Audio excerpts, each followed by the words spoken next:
25 collations. 25 gestes oubliés de mères et de pères qui, avec presque rien, transformaient la fin du mois en quelque chose qui ressemblait au bonheur. Dans la France des années 70, quand le franc filait entre les doigts, des millions de familles ont inventé des trésors à partir de pain rassis, de saindoux, de farine et de sucre, des tartines à quelques centimes, des galettes frites dans la dernière huile, des biscuits pétris au lait en poudre. Certaines de ces recettes vont vous surprendre, d'autres vont vous serrer le cœur. Nous allons les compter à rebours, de la 25e à celle qui a marqué toute une génération. On commence en Charente avec un tartinable modeste né du poulet bouilli. En 20e position, les rillettes de poulet incarnent l'ingéniosité discrète des cuisines charentaises des années 70. À une époque où chaque sou comptait, rien n'était perdu. Le poulet bouilli du dimanche, parfois un simple morceau récupère sur la carcasse, est taillé à filoche à la main, puis longuement mêlé à 200 d'eau fondue, du sel, une brin de thym. Le guide des rillettes de 1972, publié en Charente, décrit une cuisson lente de 3 heures et demie pour obtenir une pâte onctueuse à tartiner sur le pain rassis.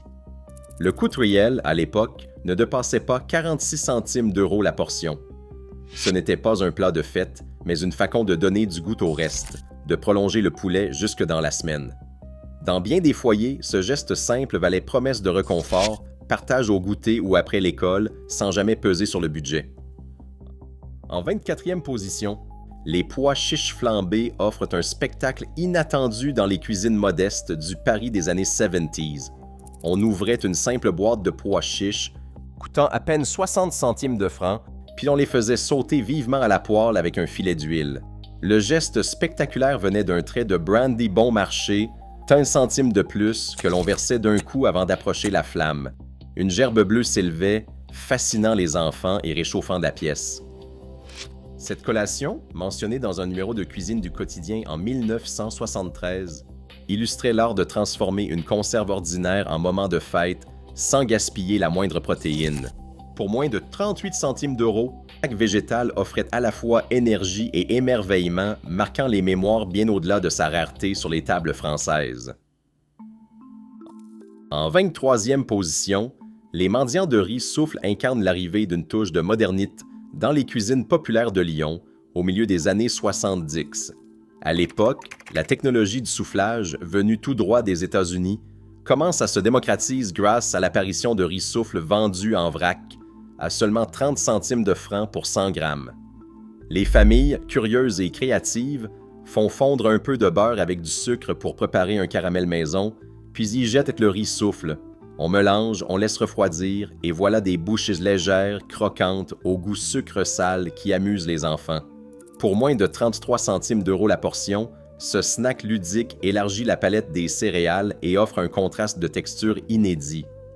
Selon Maison et Cuisine en 1975, ce plaisir simple, partage lors des goûters, évoque la joie de faire beaucoup avec très peu. En 22e position, la tartine à la rosée apporte une note de poésie dans l'univers des goûters modestes du sud de la France au milieu des années 70. Dans les cuisines de Provence, il suffisait d'une tranche de pain rassis, d'un peu de beurre doux et de quelques gouttes d'eau de rose, précieuses mais accessibles en flacons dans les épiceries locales pour 5 francs les 100 ml. On déposait le beurre sur la mie, puis l'on versait l'eau de rose, laissant le parfum délicat se mêler à la chaleur du pain grille. Ce geste, transmis de mère en fille, transformait un simple goûter en expérience sensorielle, éveillant souvenirs d'enfance et rêves de jardin fleuri. Pour à peine 40 et 1 centime d'euros la portion, cette tartine raffinée testimoniait de l'art de sublimer le quotidien, même lorsque le porte-monnaie était léger. En 21e position, les boulettes de sardines évoquent l'air iode des ports bretons et la dérouillardise des familles de la côte dans les années 70. À Brest, en 1973, la conserve de sardines coûtait à peine 70 centimes de francs et l'on y ajoutait une poignée de chapelure maison, souvent du pain rassis réduit en miettes, pour donner du corps à la préparation. Quelques herbes du jardin, une pointe d'ail, un œuf pour lier, et le mélange était faconne en petites bouches, puis doré à la poêle. Pour 20 centimes de plus, on obtenait un henkas nourrissant, riche en protéines et en oméga 3, à seulement 44 centimes d'euros la portion. Ce snack sale, populaire auprès des enfants de marins et des ouvriers du port selon le Journal de la mer, témoignait d'une époque où l'on savait tirer parti du moindre produit de la mer, transformant une simple boîte de sardines en festin, partage à la table familiale. En 20e position, le pudding de pain incarne la douceur réconfortante née de la nécessité de ne rien gaspiller. En Bretagne, en 1972, le pain rassis qui aurait pu être oublié trouvait une seconde vie grâce à une poignée d'œufs et un peu de lait, deux produits rendus abordables par les subventions de l'État. Les familles coupaient le pain en cubes, le laissaient longuement tremper dans un mélange de lait et d'œufs battus, parfois enrichi d'une pincée de sucre ou de raisin sec, avant de le cuire jusqu'à obtenir une texture crémeuse et dorée. Pour seulement 37 centimes d'euros par portion, ce dessert anti-gaspillage apportait calcium et énergie, tout en prolongeant la chaleur du foyer. Le pudding de pain, tel qu'il apparaît dans les recettes familiales de 1972, symbolise la capacité à transformer les restes en une douceur partagée, source de fierté et de réconfort dans les foyers modestes. En 19e position, les gaufres à la farine de pois chiche insufflent d'un souffle festif et solaire venu du sud, dans les cuisines populaires de Marseille, au milieu des années 75.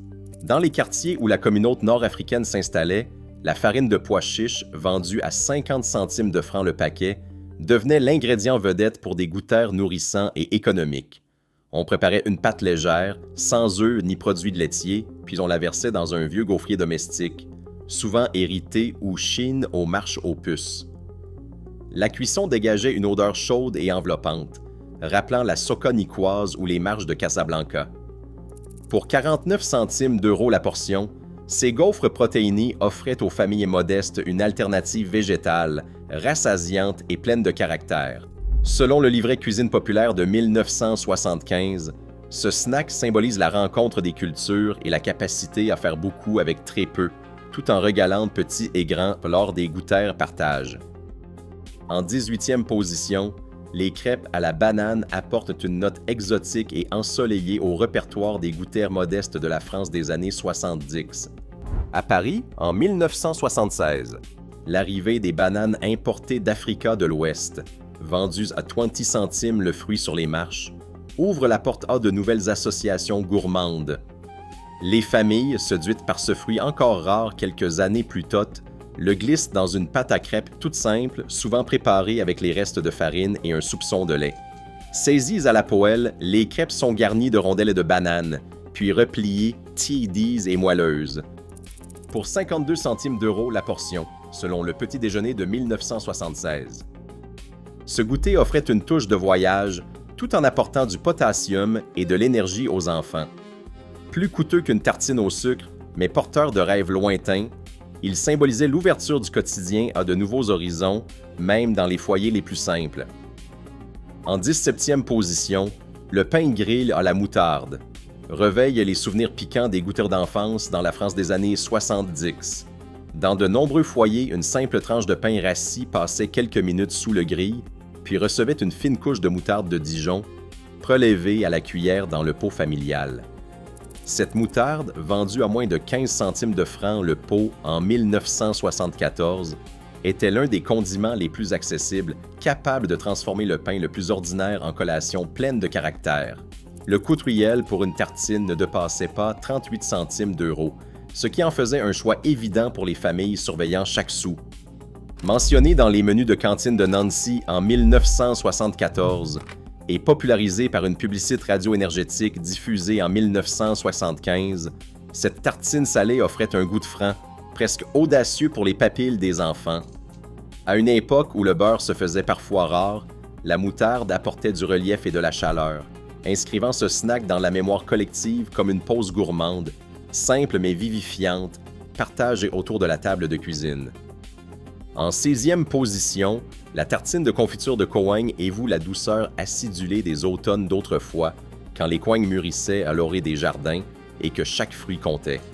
Dans l'Orléanais de 1973, les familles profitaient du surplus de coigne pour préparer une confiture maison, mijotée longuement avec du sucre jusqu'à obtenir une gelée ambrée, riche en vitamine C. Selon la bonne cuisinière de la même année, le coing se vendait alors à 55 centimes de francs le kilo, ce qui ramenait le coût d'une tartine à 44 centimes d'euros. Ce n'était pas un luxe, mais une manière ingénieuse de valoriser la récolte, d'apporter une note fruitée sur le pain rassis des goûters et de rappeler à chacun la saveur du terroir. La tartine de confiture de Coing, saisonnière et précieuse, tissait un lien entre la cuisine familiale et les cycles de la nature, offrant réconfort et vitalité avant l'hiver. En 15e position, les sirops d'avoine illustrent la volonté des familles des années 70 de varier leur alimentation tout en veillant à la santé et au porte-monnaie. Au cœur de l'Auvergne, en 1973, la céréale longtemps réservée aux chevaux fait son entrée dans les foyers grâce au Programme national de diversification. Les flocons d'avoine, vendus à 60 centimes de francs les 100 grammes, étaient toastés à la poêle avec un filet de miel, puis pressés sur une tranche de pain légèrement grillée. Cette préparation croquante, mentionnée dans le guide du petit déjeuner de 1972, apportait une dose bienvenue de fibres et d'énergie, à un coût modique de 36 centimes d'euros la portion. Moins populaire que les tartines sucrées, mais vantée pour ses vertus nutritionnelles, la croûte d'avoine marquait le début d'une conscience santé dans les goûters du quotidien. Pour beaucoup d'enfants, la texture croustillante et la douceur discrète du miel restaient synonymes de nouveauté et de fierté, preuve que l'on pouvait manger différemment, même avec peu de moyens. En 14e position, les bâtonnets de pain grillé rappellent le génie anti-gaspillage qui animait les cantines de l'île au début des années 70, lorsque la baguette de la veille devenait trop dure pour être mangée telle qu'elle. On la découpait en fines lanières, qu'on badigeonnait d'un peu d'huile légère et d'herbes séchées du placard. Ces bâtonnets, passés quelques minutes au four, prenaient une allure dorée et croustillante, parfaite pour les petites fins entre deux classes. Le cost d'une portion, à peine 31 centimes d'euros selon les archives de la cantine municipale de 1972, en faisait un choix évident pour les écoles surveillant leur budget. Pratiques à emporter, faciles à partager, ces bâtonnets transformaient le pain rassis en collation ludique, croquant sous la dent et parfumé d'un rien de thym ou de persil. Si le rapport nutritif restait modeste, ils incarnaient l'art de donner une seconde vie au reste, tout en apportant un peu de réconfort à la récréation. En 13e position, les sables aux marques évoquent l'ingéniosité discrète des familles du Sud-Ouest, là où chaque résidu trouvait sa place. Dans les villages viticoles de Bordeaux, l'année 1974 voit le marc de raisin, ce reste de la presse avait vendu à 20 centimes le l'autre, devenir l'ingrédient secret de biscuits dorés. On mélangeait une pâte simple, farine, beurre, sucre, puis on ajoutait une cuillère de marc, apportant une note fruitée et une pointe d'alcool qui reveillait les papilles sans jamais griser. La recette, publiée dans un fascicule de cuisine du Sud en 1975, testimoniait de ce lien intime entre terroir et cuisine populaire. Rien ne se perdait, pas même les arômes du vignoble. Pour 60 centimes d'euros la fournée, ces sables étaient réserves aux goûters d'adultes ou aux fêtes familiales, leur parfum évoquant les vendanges et la chaleur des tablées rurales. Moins enfantins que les biscuits au lait, mais tout aussi économiques, ils rappellent combien la créativité pouvait transformer un simple reste en moment de partage, ancre dans la mémoire des campagnes. En 12e position, le pain de mie-grille au fromage incarne la gourmandise accessible des années 70, à une époque où le fromage à la coupe devenait enfin abordable pour les familles modestes. Grâce à la réglementation de 1971, les fromages subventionnés débarquent sur les étals et, pour 70 centimes de francs la portion, il devient possible d'acheter du fromage en tranches, prêt à fondre. Dans les appartements d'Île-de-France, le grill domestique fait son entrée, transformant une simple tranche de pain de mie en tartine dorée, nappée de fromage fondant. Le coût d'une collation s'établit autour de 55 centimes d'euros, un prix raisonnable quand le SMIC vient d'être revalorisé, et que chaque sou compte. Ce snack, riche en calcium, rassasie les enfants au retour de l'école et offre aux parents la fierté de proposer un goûter chaud, crémeux, sans dépasser le budget.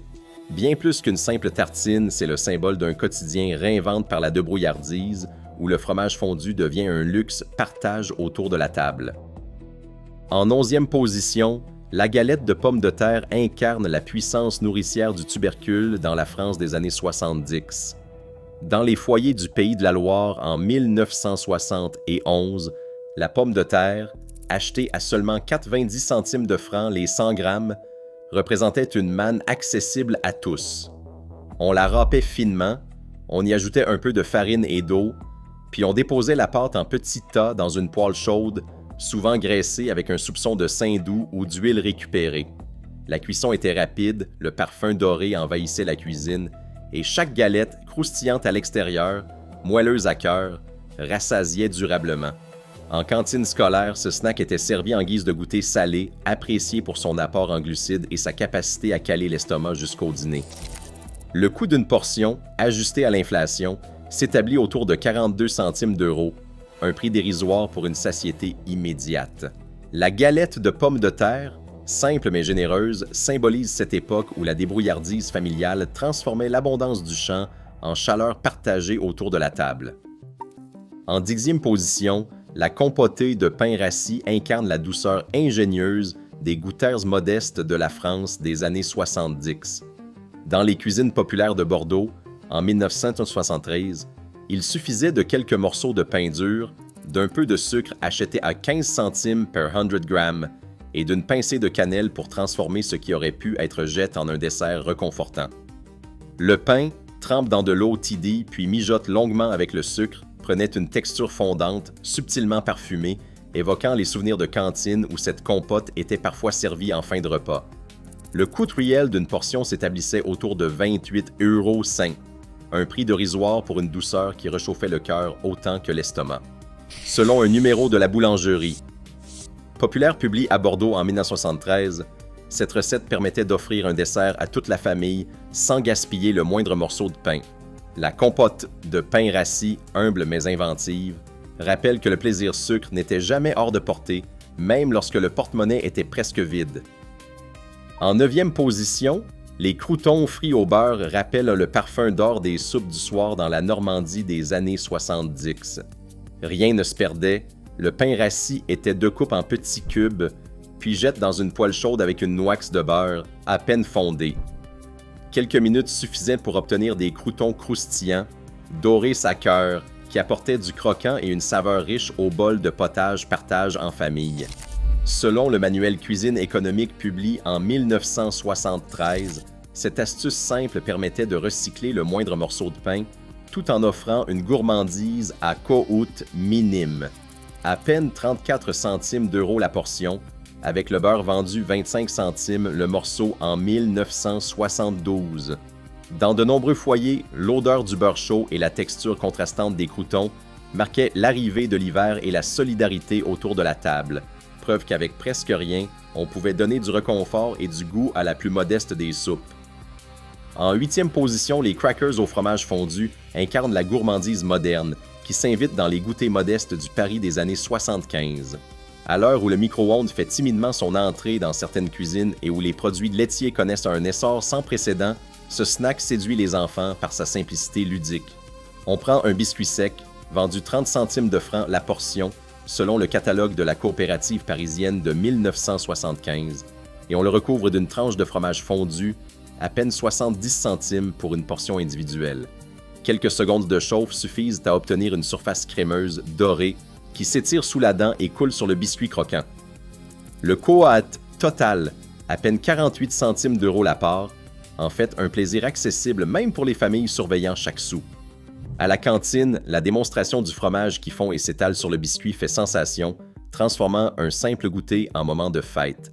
Ce mariage industriel entre biscuits et fromage fondu, reflet d'une France qui découvre la modernité à petits pas, reste dans la mémoire comme une pause réconfortante, calcium à l'appui, partagée entre camarades dans le brouhaha des récréations. En 7e position, le pain trempé dans le bouillon incarne la chaleur des soirées d'hiver dans les foyers modestes du Rhône-Alpes au cœur des années 70. Lorsqu'il ne restait plus qu'un quignon de pain rassis, on le découpait en tranches épaisses avant de l'immerger dans un bol de bouillon fumant, préparé à partir d'un simple cube vendu 17 centimes de francs en 1974. Ce geste, transmis de génération en génération, permettait d'éviter tout gaspillage tout en offrant une collation nourrissante et hydratante. Pour à peine 62 centimes d'euros la portion, ce rituel du soir rassemblait la famille autour de la table, chacun retrouvant un peu de réconfort dans la vapeur du bouillon. Selon le quotidien rural de 1975, Cette pratique était particulièrement répandue dans les campagnes, où le pain dur trouvait ainsi une seconde vie.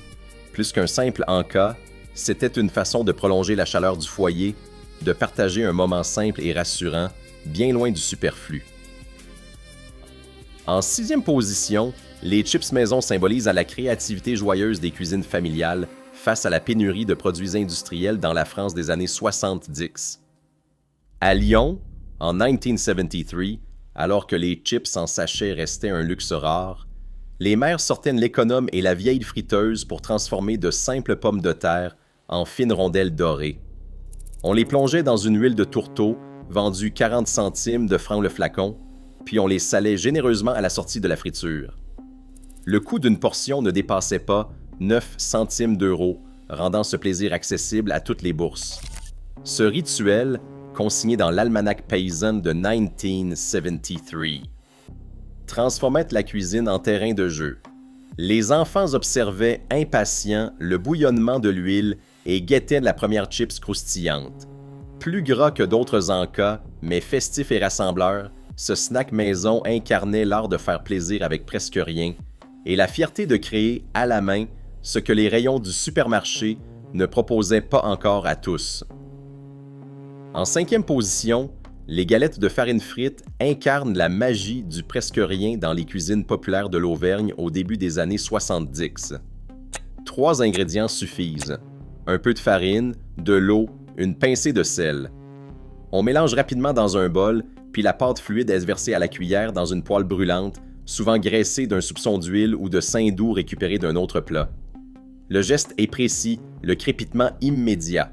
En quelques minutes, la galette devient dorée, croustillante sur les bords, tendre au centre. Selon le Quotidien rural de 1974, la farine coûtait à peine 20 centimes de francs les 100 grammes.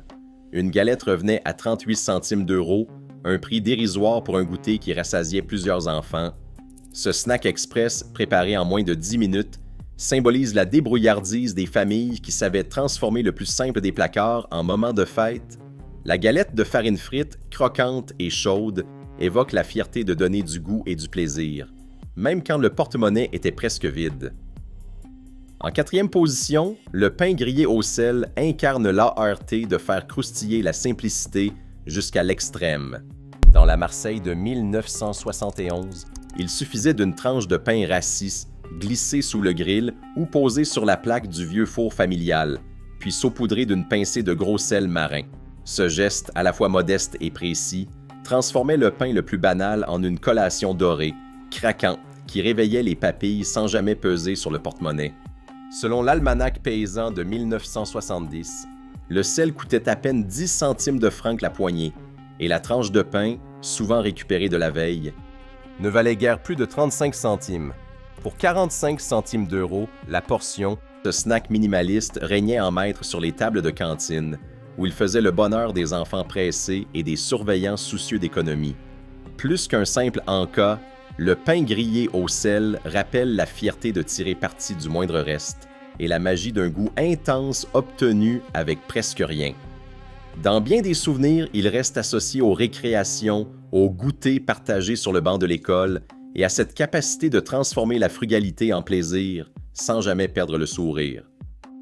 En 3e position, les biscuits secs au lait, évoquant le goûter doux et rassurant de toute une génération d'enfants des années 70, nés de la démocratisation du lait en poudre, massivement subventionné par l'État après 1965. Ces biscuits faisaient une partie du quotidien dans les cartables comme dans les placards familiaux. La recette, publiée dans le manuel Boulangerie-Pâtisserie de 1963, reposait sur un mélange simple: farine, lait en poudre, un peu de sucre et parfois une pointe de vanille. On façonnait ces biscuits en bâtonnets ou en petites formes rondes, puis on les laissait dorer au four, jusqu'à obtenir une texture croquante qui résistait à l'épreuve du temps et des poches d'écoliers. Avec un coût de seulement 11 € la portion, ils étaient imbattables pour les familles soucieuses de nourrir leurs enfants sans se ruiner, tout en leur assurant un apport en calcium grâce au lait en poudre. Ces biscuits accompagnaient souvent un bol de lait chaud à la sortie de l'école, symbolisant à la fois la sécurité du foyer et la fierté de pouvoir offrir une douceur, même modeste. Leur popularité dans les écoles, relayée par les coopératives et les associations de parents d'élèves, a laissé une empreinte durable dans la mémoire collective, faisant de ce goûter un véritable repère d'enfance, simple et universel. En deuxième position, la tartine de Saint-Doux incarne l'esprit de débrouillardise des campagnes bretonnes au lendemain de la guerre. Dans la Bretagne de 1973, le Saint-Doux, cette graisse blanche issue du porc, était bien plus qu'un simple ingrédient. C'était le garant d'une énergie rapide, accessible à tous, mais lorsque le beurre se faisait rare. Sur une tranche de pain encore taillée, on étalait une fine couche de Saint-Doux prépare à la maison, parfois relevée d'une pincée de gros sel ou d'un soupçon d'oignon caramélise. Selon le quotidien rural de 1974, le prix du Saint-Doux plafonnait à 4 francs per 100 grammes, ramenant le coût d'une tartine à 55 cents, un record d'économie pour les familles ouvrières.